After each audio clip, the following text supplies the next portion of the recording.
Ladies and gentlemen, what's going on? It's Tuesday night. You know what that means. It means Offside Hockey Talk is back in your ears here with my good buddy and my co-host, Mr. D4 Dylan Fournier.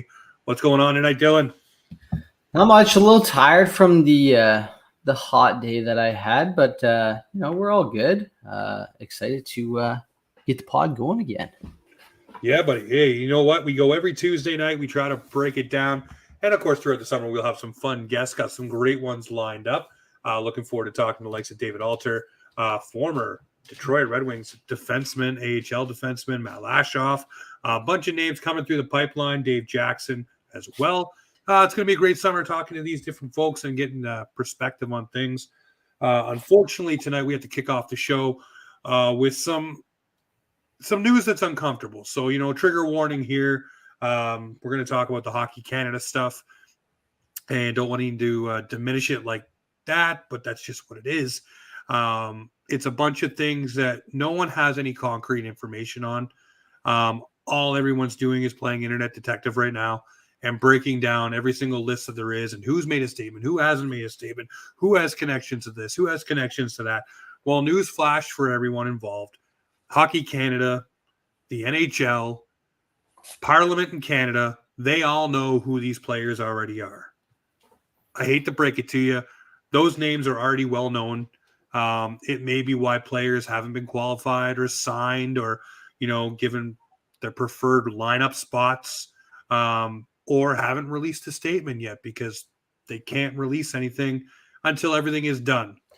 The only thing that I don't like about this, Dylan, I don't like the legal lawyer talk crap.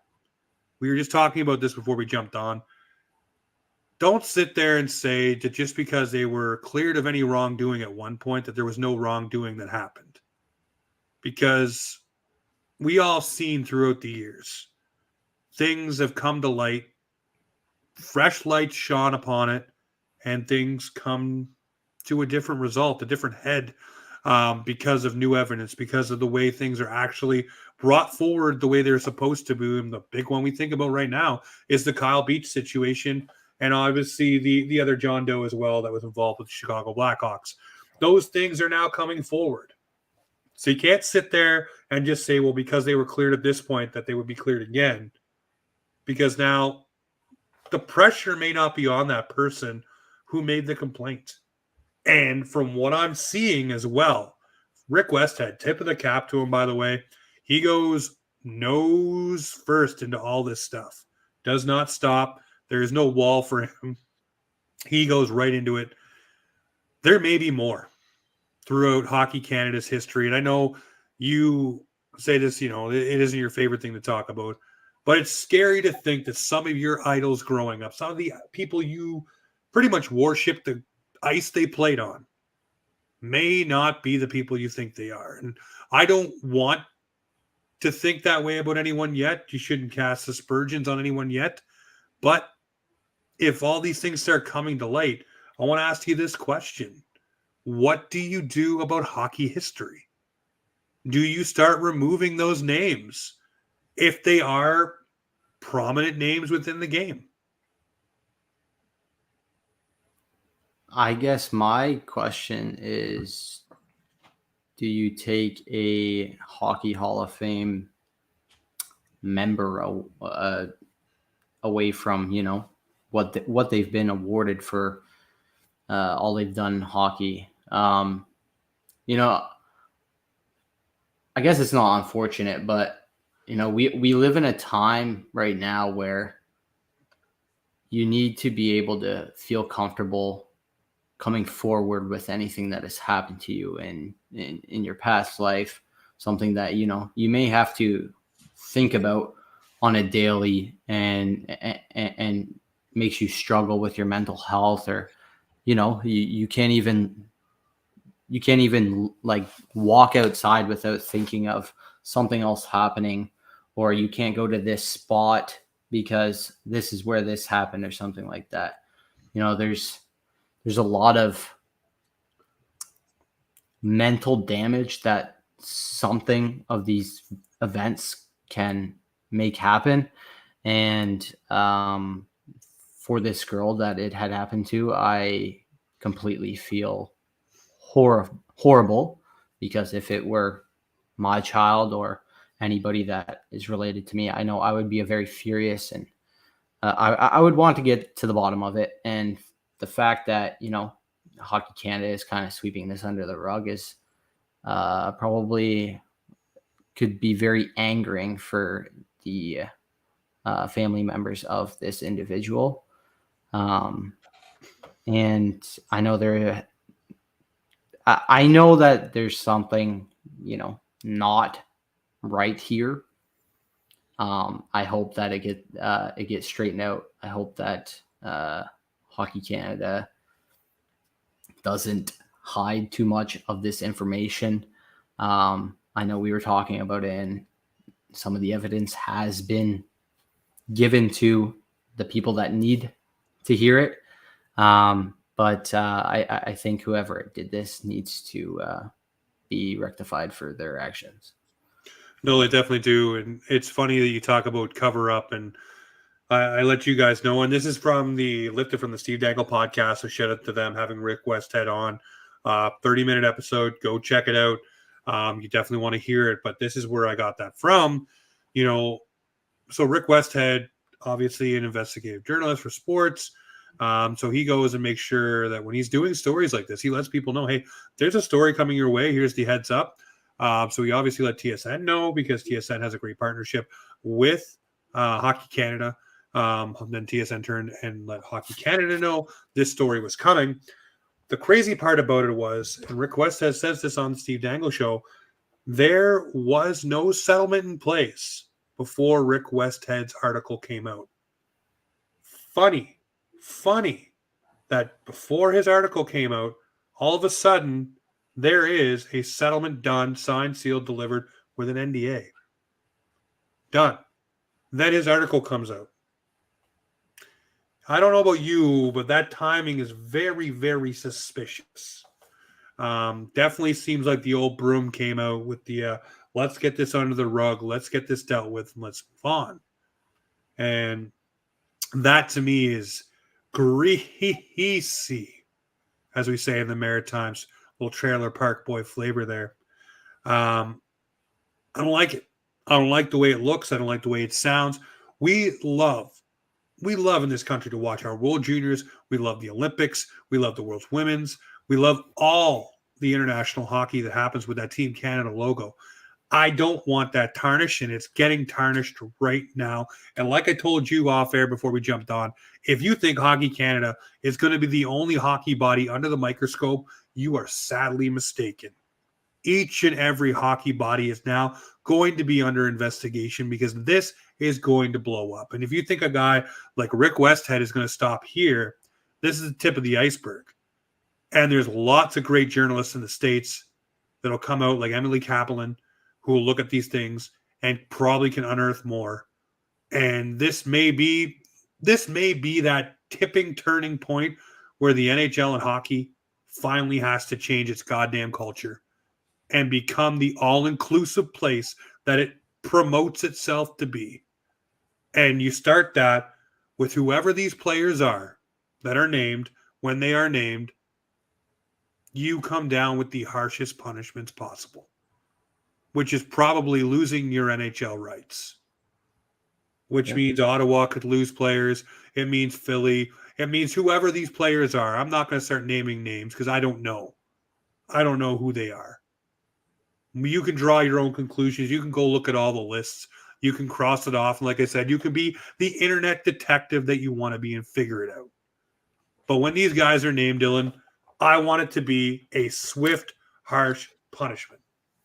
And I don't want it to be lackadaisical like it was with the Chicago Blackhawks with, this guy gets punished, but this guy doesn't. And this guy's going to get fired, but this guy can keep his job because, he really wasn't anything of significance in the room. No, it needs to be across the goddamn board. No, I agree. It's just, I understand that young kids make mistakes, and it sucks. Nah, this is not a mistake. No, I know, but I'm just saying, one bad decision can fucking ruin your life. And it was a very bad decision. Whatever was involved, alcohol, whatever, you made a bad decision. And, it's very, very unfortunate that that's going to be the thing that ruins your career that you fought for your entire life. No, you know what? It is unfortunate. It's very unfortunate. But the problem here is with those players that were named or are going to be named, they were all the cream of the crop, the best of the best, the leaders of their squads, their respective teams, captains, assistant captains, players that are looked upon to take the next step and also lead their respective club teams. So these players who committed these acts, they got to be held accountable. They should know better to put themselves in that situation. It's one of them should have had a brain and been like, no, this is not right. Hey, let's get her out of here and this is done. But it's just ridiculous. I talked to you about, a couple players that have been on this show and talked about the hush money and the breaking camera money and, hey, we'll pay 15 grand for your real money, back in the day, to quiet things and hide things. And players have joked upon it on other podcasts like Spit and Chicklets or After the Whistle or all those things, or be missing curfew, about the shit we got away with, we couldn't get away with today, So, that culture has been bred in, it has to change. It has to change. It just has to. But as this story develops throughout the summer, we will be here on Offside Hockey Talk throughout the summer, me and D4, and whoever wants to jump on with us. Obviously, we have guests and different hosts and different things like that. But we will cover this. But right now, we're going to leave it at this. We don't know the names. We don't know what's going to happen. But we both agree that whoever is involved definitely needs to be punished. And those who knew need to be held accountable. But anyways, we will move on from this. It's always a very hard pivot when you talk about these things to kick off a show. So we're going to get into the actual hockey player talk about this show now, guys. Jump on into it. So want to say we are proudly brought to you by Boxing Rock Brewing Co.'s Puck Off Lagerdale, the absolute big beer for the big game. Shout out to Boxing Rock for sponsoring this show. You may see them up in the corner. Shout out to everyone who's tuning in across the networks. This is great to talk some hockey. Now let's get into this one here. Big news of the day, man. Calgary Flames and Matthew Tkachuk parting ways. By the way, it seems like everyone is on board for this one. Calgary seems to be taking the player to salary arbitration, which means really, if you listen to some of the, the analysts out there, that this deal is going to happen this week, and he's going to the St. Louis Blues. There was a graphic that was flashed upon a chat, dropped by someone who may be here or may not be, about Jordan Kyrou, Torrey Krug in a first, and Calgary said no. I've heard so far by my limited checkings that there has been no formal offer made as of yet. Everyone's kind of waiting to see what happens salary-wise. But right now, I believe this marriage is over. I believe the Calgary Flames probably should be looking for a trade partner for Mangiapane as well, and really just start to bring things back in, man. You lost two of your biggest horses. Unless you're banking on a return of Sean Monahan, the offense up front really starts to dry up. Maybe I'm wrong here. Maybe I'm wrong, but I'm thinking the Calgary Flames should do everything in their power right now to sell while the iron is hot on a guy like Mangiapane, sell while the iron's hot on a guy like Tkachuk, and just start recouping assets. Get young players, prospects, or whatever, young roster guys who can come in and play. What do you think? What do you think, Dylan? What happens here with Tkachuk? What happens here with the Calgary Flames? I'm saying they go into fire sale mode, man. You got to salvage. You can't let guys walk. Two things that I think are very, very unfortunate in this situation. One, it sucks so much that two players in your lineup have basically made your entire roster, and now that 2 of them are gone or going to be gone, you got to restart everything. And the second thing is, I thought Calgary and Tkachuk were a marriage waiting to happen. I thought Tkachuk was the perfect replacement for Mark Giordano as captain, the next captain of the Calgary Flames. He's a great leader. His brother in Ottawa has already gotten the C. He's somebody that, everybody hates to play against, but would love to have on their team. Honestly, St. Louis and him, kind of sucks that if, he gets to pick where he goes, that's where Calgary has to ship him, and they're not going to get full value for him. They could ship him. They could probably ship him anywhere. I'm pretty sure they have full reign of that. They do, and that's the one thing here. I think that would allow them to be able to get what they want deal from St. Louis, right. Because if you have the full rights about moving a guy, you can put him anywhere you want, get the best package you want. Does that mean that Tkachuk is going to sign there? He may just take his qualifying offer and walk wherever he goes. But hey, send him to the Leafs. Let's go. Let's buckle up, baby. Let's get this going. But I agree with what you're saying. If I would love him on the Leafs, but if he were to come to the Leafs, what kind of package are you looking at? Depending on what you're getting from Tkachuk, where your commitment is here. If he signs long term. If he signs long term, you're throwing knives, you're throwing first round picks, you're throwing packages, man. You're getting a 100-point feisty guy that Toronto's kind of been looking for, Tom Wilson-esque. Strap him on the first line with Matthews and Marner and buckle up, baby. Or even put him on the second line with Willie and JT. You may have to give up Willie, but I don't think so. I think the Leafs can get creative enough to get something done. I think Nick Robertson, Matthew Nyes, going over to Calgary, possibly throwing in Hall and Kerf, different things. I think Nylander would kind of have to go. He was born in Calgary, so why not? We will see. I'm just trying to connect the dots here and play with everybody. But 2 things. One, he has to get at least $9 million this year. Not many teams can work with that. 2, sounds like a consensus is he only wants to go somewhere where he will sign long term, and not many teams can. That is a fair point. That is the fair point. But at the same time, just to further that comment there, in the second part to it here, this guy right here can be traded anywhere, right? So they're not handcuffed by having to trade them to St. Louis.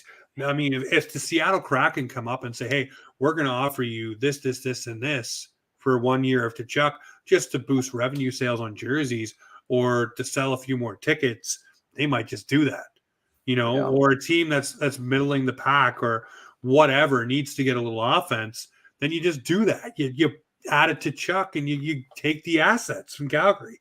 On Calgary's side of things, you just watched Johnny Gaudreau walk away for absolutely goddamn nothing. Nothing. So now you're like, well, this is about to happen again with the Chuck. No matter what we do, he's not sticking around here. So now we got to get some assets back. Now we need to do something here to get something to start stockpiling the cupboards. That's why I threw Mangiapane out there too. Start getting what you can for these guys, because once the ship starts sinking, the rats don't want to stay on the boat.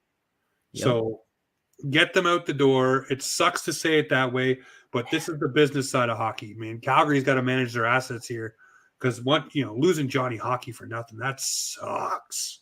That so sucks. But Calgary controls the ship here. I don't care 100%. What Tkachuk says. Tkachuk can go and not sign, but you know what? That's fine. That's fine.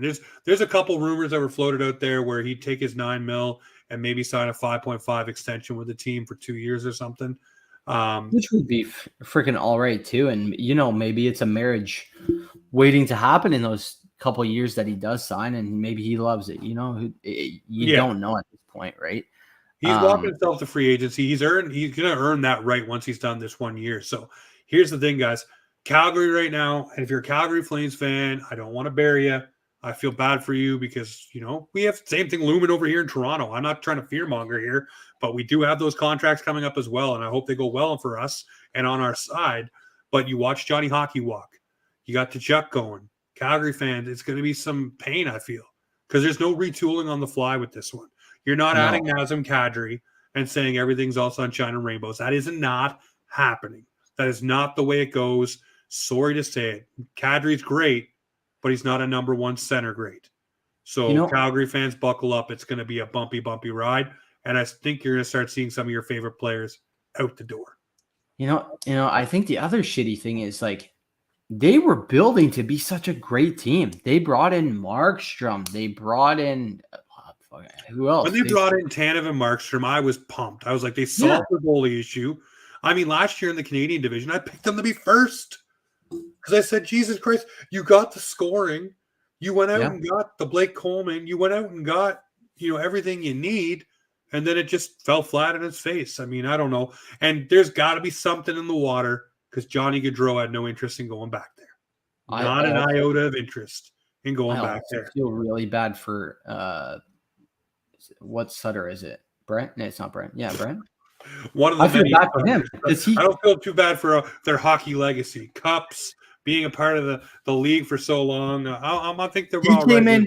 He came in thinking they were, on the verge of being a contender, basically, and now it's all shit to bed. But I don't know if you saw the clip of Johnny Gaudreau, why he signed in Columbus. It popped up on Spit and Chicklets because they had an interview with him. But he was planning on signing with New Jersey, and then Columbus came in and was like, "Oh, we're interested," and so he was basically like, "Man, yeah, I'll go here. Like, why not?" You're interested? Like, how interested are you? Why are you interested? Was my thought, but man, this could be Jarmo Kekalainen, man. There's a lot of things about him, man. He's a stealthy guy. He likes to get things done too, and you know what? He probably wants to attract players to come play there. You sign a Johnny Gaudreau, you sign a big ticket guy, it starts to change the look of your team. Look at Edmonton. Players are starting to go there too. And we all, I don't know, cry ourselves to sleep about Jack Campbell and Zach Hyman leaving the Maple Leafs. But at the same time, when you start to sign guys, and you turn a corner and you're getting guys to come there, other guys want to go there. Yep. It's when you're on the other end of that carousel where it's not very fun, which is where Calgary is right now. Calgary's on the other end of that carousel where guys kind of don't want to go there. They're circling out, and it sucks. It does suck. But speaking, there you go. Look at that. Some new words.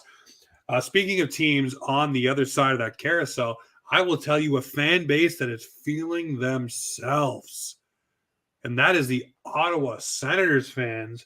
My God, did you know that Ottawa's top 6 is better than Toronto's top 6? Did you know that?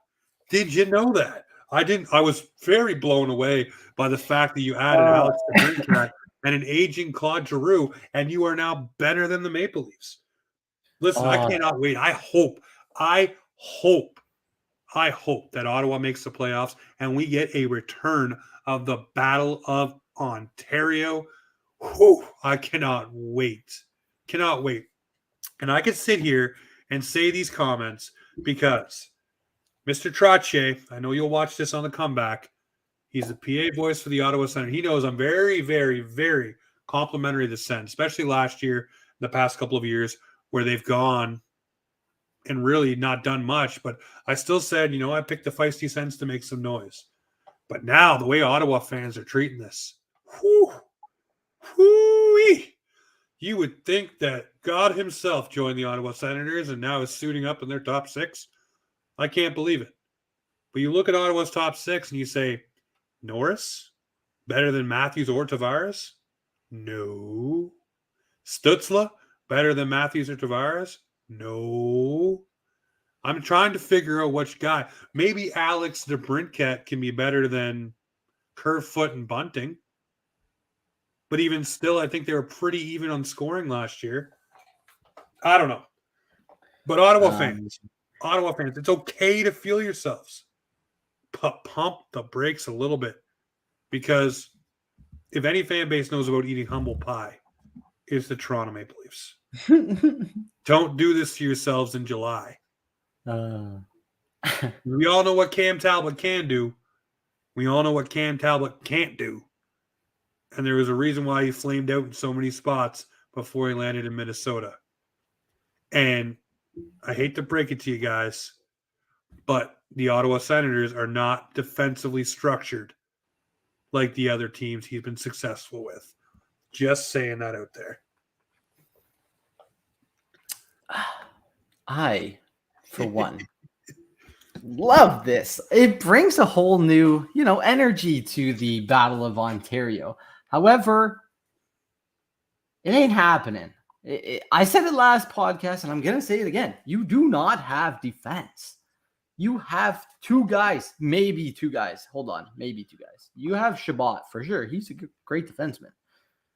But to say that you guys have a great team is just like your top six. Yeah, okay, you brought in the Brinkat, 40-goal scorer. Okay. But we have a 60. You got Tim Stützle. He looks like a promising center, But I don't think he has Tavares numbers. I know Brady Tkachuk doesn't put up great numbers. I don't know them off the top of my head, but I mean, he's somebody that everybody does want. Yes. He does make a lot of money. Yes. But still, I don't think he has fully proven that he can hang with the big dogs. He only had 67 points last year. William Nylander can outscore him. And you forget to think that you don't even know if these guys can mesh well together. You're going to have to play with those lines a lot. And I don't 100% even know if, Claude Giroux will make that big of an impact. He seemed to be pretty quiet last year in the playoffs for Florida. So I don't know. Good luck. Yeah. I mean, it adds a little spice, right? Spice to life, I guess. Yes. It's going to be fun to watch throughout the summer. Obviously, you can make all the content you want about it because it's going to be fun. Yep. Ottawa fans, I'm telling you, they're talking about the trash goalies we got. Well, there's a team named the Carolina Hurricanes, and shout out to Kevin Papetti on Twitter for putting this out there. Carolina did this last year. They dumped their goaltenders, ran with two brand new goaltenders in Antti Ranta and Freddie Anderson, and we all know what happened there. Now the Toronto Maple Leafs trying to redo that. Same thing. Matt Murray would be the Freddie Anderson in this situation, and Mr. Ilya Samsonov would be the Antti Ranta. So we will see what happens there. But I like the way that comparison was made, and it makes a whole lot of sense. And again, the NHL is a copycat league, so we'll see what the Leafs do. But as far as the top six, guys, over in Ottawa, guys and gals, everyone in between, I'm telling you now, it's not close. It's not close yet. It might get close. It might. Not this year. Maybe the year after when these guys finally start to take their full steps. But by that time, you got a real aged Claude Giroux. So, in your defense need, I know Pierre Dorian probably isn't done. I'm not. You got 11 mil. You got 11 mil. Like you can still make some moves, but you might see Klingberg there. You might. Yeah, but really, you want to go to Ottawa. He'll bring you offensive numbers, but I don't think he's the greatest defensively. Maybe they bring Klingberg and PK Subban in name value. Listen, one thing I will tell you right now, the Ottawa Senators this offseason, they are not afraid to crack open the checkbook. They are stroking check after check after check after no problem. No problem, no problem, no problem, no problem. Come on in. Come on and play for us. Let's go. Yep. So we'll see what happens. But right now, I will still take the Leafs top six over the Ottawa Senators. And let's talk about the Leafs right quickly. Calle Jarnkrok, now a Toronto Maple Leaf. I like the deal. We'll break this one down quickly. Jarnkrok can play your center, left wing, right wing, penalty kill, power play, up and down your lineup. Doesn't matter. He'll bring it for you. And Leaf fans are crapping themselves because they don't know about this guy. Well, I'm going to remind you all, you didn't know very much about Michael Bunting last year. You love him now. You didn't know much about David Kampf last year. You love him now. So I'm saying maybe Kyle Dubas knows what he's doing with some of these signings and the guys he's getting. So let's just take a moment. It's what we talked about Ottawa in the top 6. Those guys might not gel. I think Toronto knows how to make these guys gel. And I think he'll have a great home on a third or fourth line. He's money in the bank for at least 30 points, which is great for the Toronto Maple Leafs. Those 30 points definitely will help out in the bottom 6 where we talk about depth scoring. Everyone crying about Ilya Mikheyev being gone. Guys, last year was his first year where he took a step and he won a 4.75. No, thank you. We had 2 guys named Andreas Janssen and Kasperi Kapanen who put up similar numbers and only came in the $3 million range, about $750K away from each other. Stay calm. Stay calm for a moment. Also, before we get into Leafs dev camp, a couple guys I want to touch on right quick on dev camp, but the Toronto Maple Leafs, to me, correct me if I'm wrong, but I listened to Jonathan Wall today on Sportsnet on the way home. We get a little bit of syndicated radio here in Halifax, talking about how the Leafs are signing these staggered contracts from $950K down to make sure they maximize themselves as close to the cap as they can if they are to go into LTIR. I'm sitting here thinking to myself, well, how are you going to go into LTIR when everybody's healthy? Then that leaves you to believe, is Jake Muzzin going to be healthy to start the season? Or are the Toronto Maple Leafs going to go out and trade for a guy that's going to end up on LTIR? Who's going to be that player that goes on there and they can spare themselves $5 or $6 million? Be able to have all these players they've signed, sign Rasmus Sandin, and carry him throughout the season. Because what happens is you can loan a guy back down to the AHL and their cap number comes off your hit as well. So the Leafs may be looking to pull a little Tampa Lightning magic here and get themselves out from under the predicament they're in, but also into a predicament where they can get more and add more, maybe like a Nino Niederreiter. So we shall see what happens, but the Leafs did a great job of also signing contracts that are very variable in the NHL, and that's what a lot of people are missing too. I think they have 5 or 6 guys that are within the threshold that if they're sent down, their entire cap hit waves. Yep. So that's $5 or $6 million right there. So the Leafs know what they have. Brandon frickin' Pridham for a reason, guys. The man wrote the cap. He knows what he's doing to a T. So I think we're all right. But what do you think before we jump into dev camp stuff right quick? Do you think the Leafs are going LTIR hunting, or is it just they want to bury these deals going down in the minors? I don't 100% know. I mean, who are you gonna look for that's gonna be going to LDR besides Muzzin? Honestly, well, I mean, you can look around the league. I mean, they've done it before. David Clarkson comes to mind.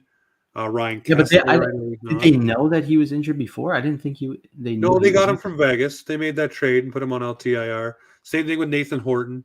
They had guys on there, you know. Oh, Nathan Horton I knew about, but I didn't think. I thought they traded David Clarkson back to Vegas, but anywho, I mean, it would be smart. I think the Maple Leafs have a lot up their sleeve, and I think a lot of people are upset. It's just the beginning of the offseason, really. We're about a week in now, a week in a bit. Yeah. So, I mean, everybody needs to pump the brakes. Just take a second. Ilya Samsonov, I can't wait to see him between the pipes. Can't wait to see Matt Murray. I can't wait to see all these deals and the different players come in and try out. But some things I can't wait to see. And I was talking to someone who's pretty close to the Leafs organization today, asking about a certain couple players. Matthew Nyes is a guy that jumps off the page for me. His skating is good. He's going to have another dominant year in NCAA, and he's already said that he's pretty primed to join the Leafs for the spring stretch run. So that's a top 6 kind of guy that the Leafs are going to get for nothing. So that pumps me up beyond belief. Nick Robertson's flying already. He's ready. He's chomping at the bit to get things going. The other question that I asked is about John Tavares last year, and did he take a step back skating wise, and did he have issues, going through the end of the season? The answer was a flat out yes, he did. And the reason why, you have to remember, last off season wasn't a prototypical one for John Tavares. He's coming off that concussion. He was coming off all that stuff, and really didn't get to ramp his workups out till close to the end of the off season, to where he wanted to be, to where he usually is. And we all know John Tavares is a fitness machine. So in knowing that, I asked, is that something that can be recovered this offseason? And it was a resounding yes. The pop is back in his step. He's ready to go. The speed is there.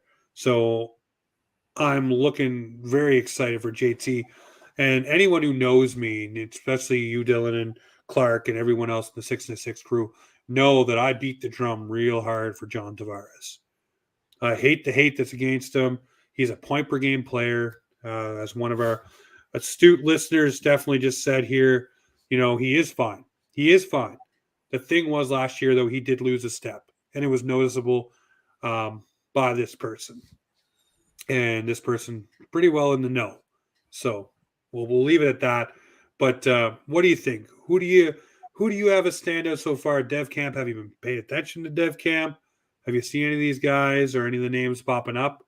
Apparently, that young St. John Sea Dog Villanove really held Matthew Nyes in check today. So another defensive prospect on the line too.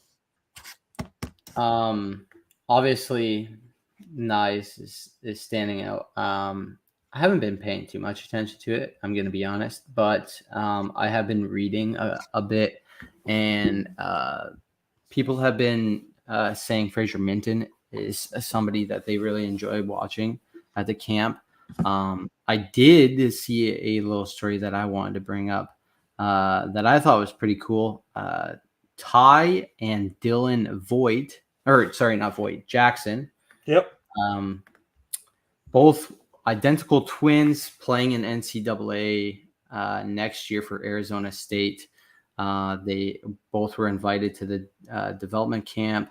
And first thing right off the bat, we put them battle against each other, and they're trying to get a spot, right? So I thought that was very cool. Who knows?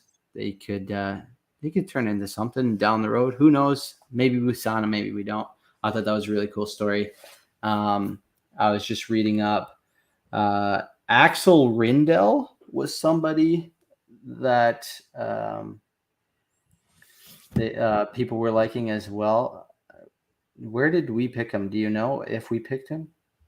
I don't know off the top of my head. I'd have to go back. I've been looking at the things. And then Nick Moldenheimer, he wasn't afraid to stand out and loaded back in a loaded batch of players this year. He looked good against Ty Voigt. Looked like he's very strong on the puck.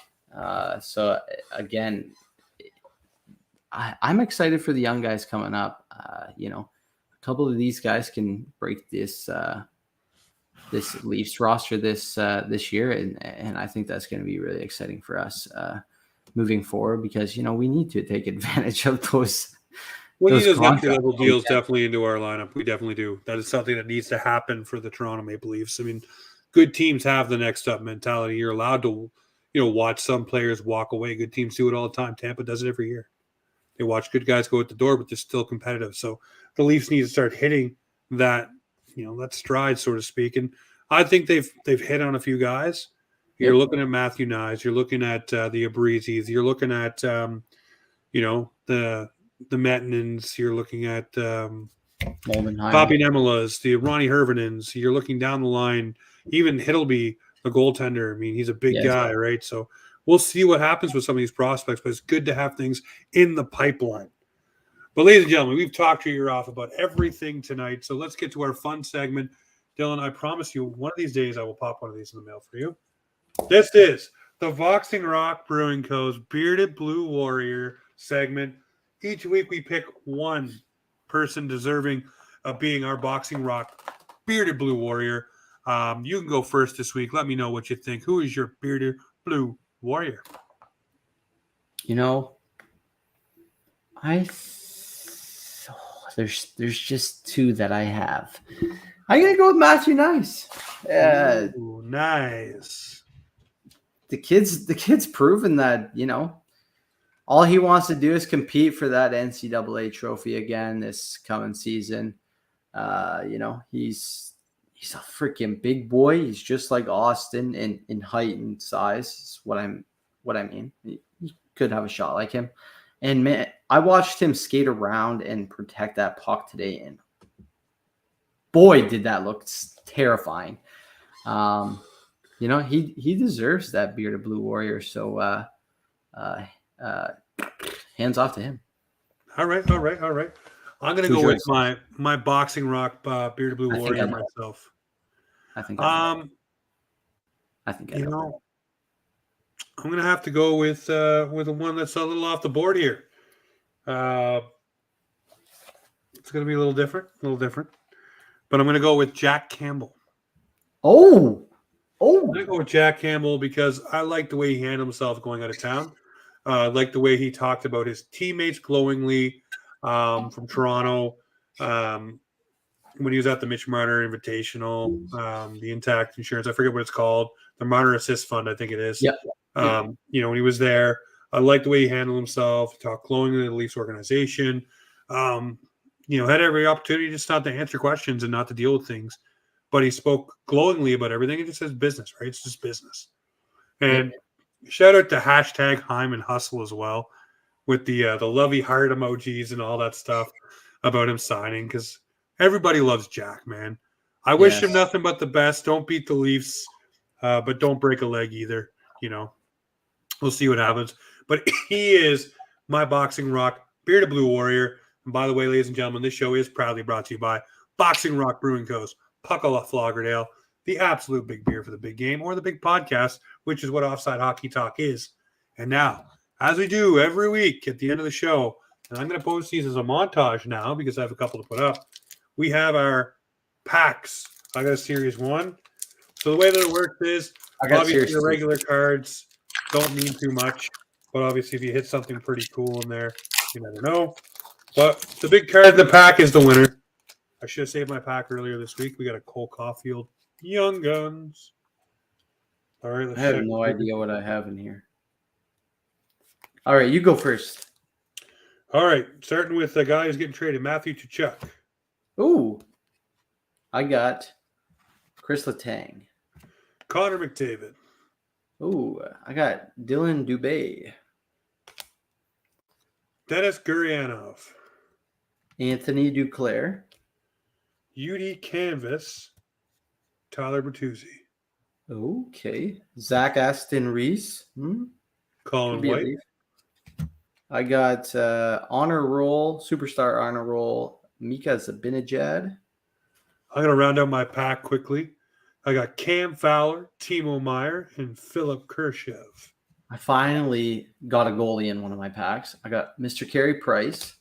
I got Hampus Lindholm. Ooh. And Colin Miller. Bam. So the way it works, ladies and gentlemen, you guys can vote. So far this season, Dylan is 2-0. We had 2 to post. So he could be up as much as 4-0. This one could be the one that I win right here.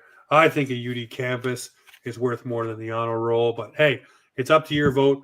But ladies and gentlemen, this right here, this is Offside Hockey Talk, where hockey comes to talk and pack battles happen. See you next week. Peace.